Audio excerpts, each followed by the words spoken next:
जनशताब्दी अपने तेज रफ्तार से चल रही थी। छोटी छोटी स्टेशन हवा में ही पार हो जा रहे थे। मैं, मेरी मम्मी और पापा चेयर यान में बैठे थे। तभी हमारे पास ही एक छोटी सी बच्ची ने उल्टी कर दी। कुछ छींटे मेरे पर भी आ गया। मैं जल्दी वहां से हट गई और कपड़ों पर पड़े छींटे धोने के लिए वॉश बेसिन के तरफ चली गई। तभी मेरी नज़र एक लड़के पर गई। उस डिब्बे के सबसे अंतिम सीट पर वह बैठा था। कुछ गुमसुम, अकेला, जैसे किसी सोच में हो, बहुत भारी उदास मन में लेकर बैठा हो। मैं अपने कपड़ों पर पड़े छींटे धोकर आ गई, मगर उस लड़के से आगे मेरे पैर बढ़ ही नहीं रहे थे।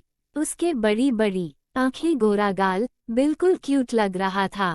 मैं बस उसे देखते जा रही थी और वो कभी देखता और कभी अपने नजरें झुका लेता।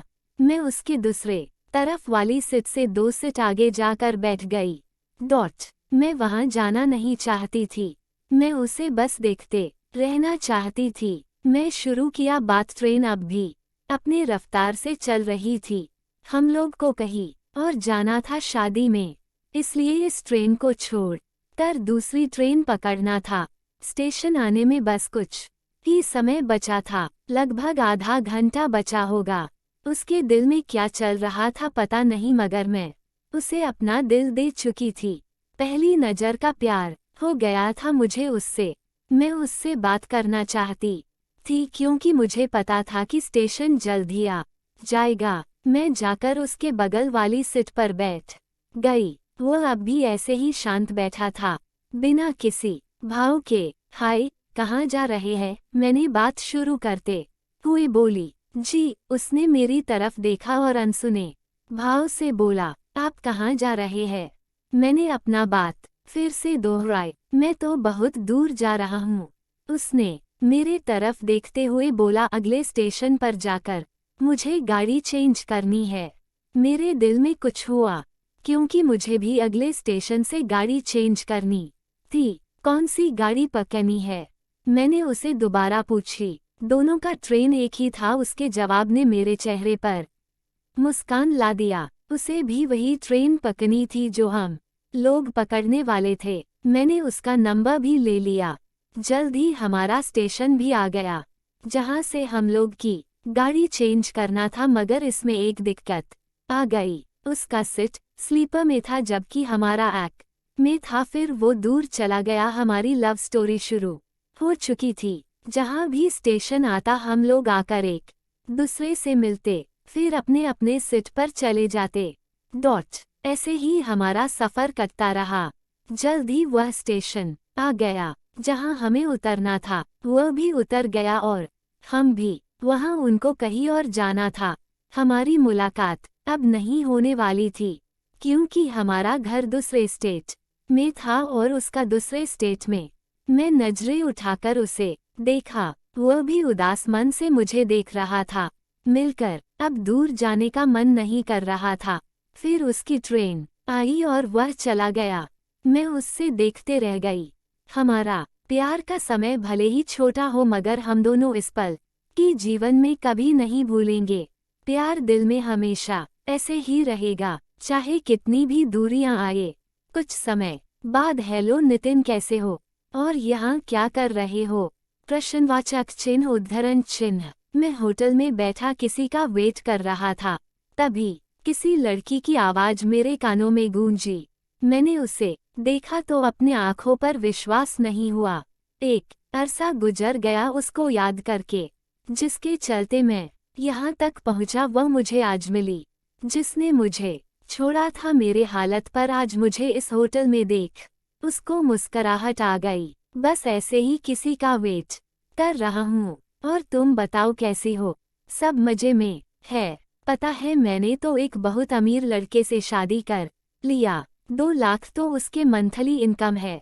फ्लैट, कार, सब कुछ मिला है। उसके चेहरे पर एक हंसी थी मुझको नीचा दिखने की। मेरे सारे हालत मेरे आंखों के सामने नाचने लगा। प्यार बदलने में देर नहीं लगता उन्हें।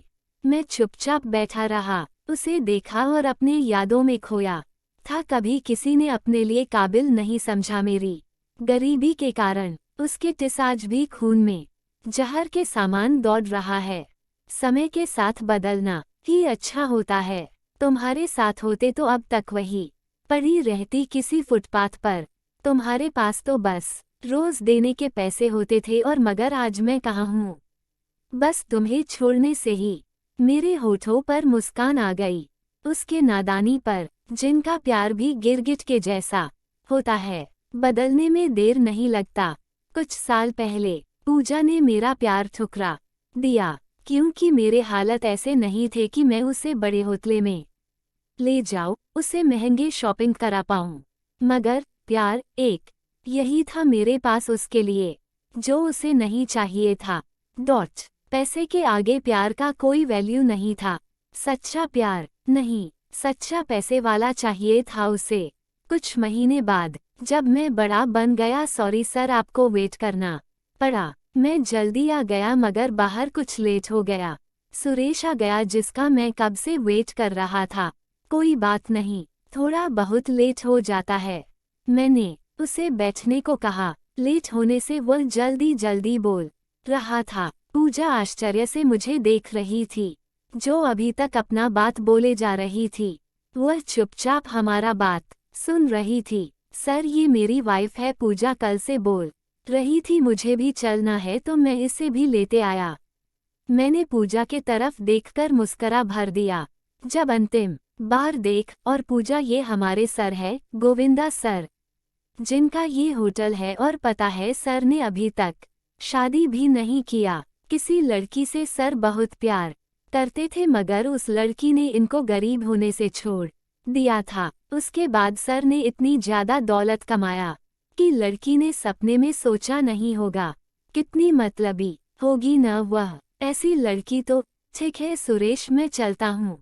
मैंने उसके बात को बीच में काटते हुए बोला। कैसे उसके बारे में कुछ सुन सकता था। उसे जो अच्छा लगा उसने किया, मगर मैं तो अभी भी उसके लिए था। प्यार तो उतना ही था। ये न तो मरता है न ही खत्म होता, यह तो चलते रहा है। मैं गेट से बाहर निकलते हुए देखा, पूजा भींगी आंखों से देख रही थी। आपको ये स्टोरी कैसा लगा जरूर कमेंट करें। आपका एक लाइक मुझे मोटिवेट करता है, और चैनल को जरूर सब्सक्राइब करें।